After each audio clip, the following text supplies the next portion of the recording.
দাদা আজকে আমাকে এই টিমারটা দিয়ে বললো, দেখ কি হয়েছে, ভেঙে গেছে।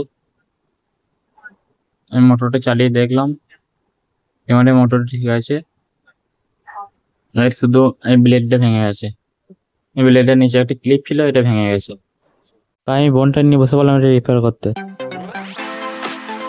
বন্ডের দুটো লিকুইড থাকে, একটা লিকুইড একটু নিয়ে নিলাম, বেশি লাগবে না, আমার অল্প পরিমাণে নিলাম।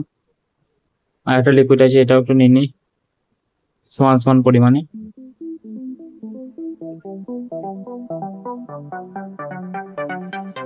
এটা নিয়ে নিলাম, ওই দুটোকে ভালোভাবে মিক্স করে নেবো।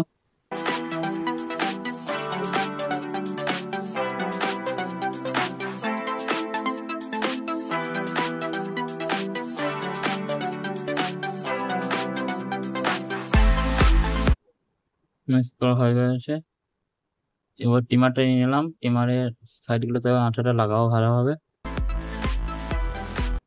এই সাইডে সাইডে ভালোভাবে লাগিয়ে দিতে হবে। এটা যেন মোটরে কোনোভাবেই না লাগে, কারণ মোটরে লাগলে মোটরটা খারাপ হয়ে যেতে পারে, মোটরটা জাম হয়ে যাবে। টিমার লাগানো হয়ে গেছে, ব্লেডটার এই ব্ল্যাক সাইডগুলো, কালো সাইডগুলো লাগিয়ে নেবো, যেটা ফ্রেমের সঙ্গে অ্যাটাচ হয়ে থাকে, সেই সাইডগুলোতে ভালোভাবে আঠাটা লাগিয়ে দেবো।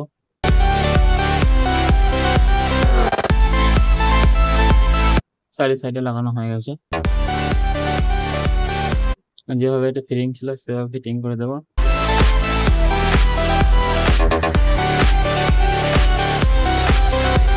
এই ফিটিং হয়ে গেছে, এবার এই সাইডগুলোতে ভালোভাবে লাগিয়ে দেবো আঠাটা, যাতে এটা আরো মজবুত হয়।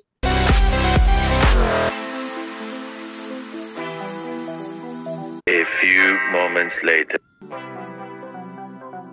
3-4 ঘন্টার মতো রাখার পর এটা ভালো শুকিয়ে গেছে। এটা অন করে দেখি অন হচ্ছে কিনা, এটা অন করে দিচ্ছি, দেখুন চলছে।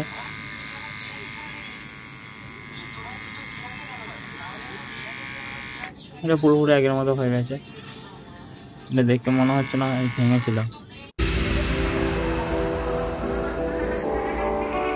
পুরোপুরি আগের মতনই হয়ে গেছে। এটা একবার চার্জে বসিয়ে দেখিনি চার্জ হচ্ছে কিনা। এটা চার্জ হচ্ছে, চার্জিং ইন্ডিকেটর জ্বলছে। এই কিন্তু সরাসরি 220 ভোল্টে চার্জ হয়, এর কোনো অ্যাডাপ্টার নেই গো, ডাইরেক্ট কারেন্টে চার্জ হয়। এটা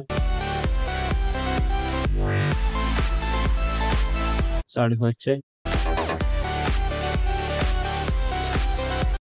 তাদের কাছে তো আমি এটা রিপেয়ার করার পয়সা নেবো না, তবে তোমাদের ইচ্ছা হলে তোমরা একটা লাইক আর একটা সাবস্ক্রাইব করে দিও।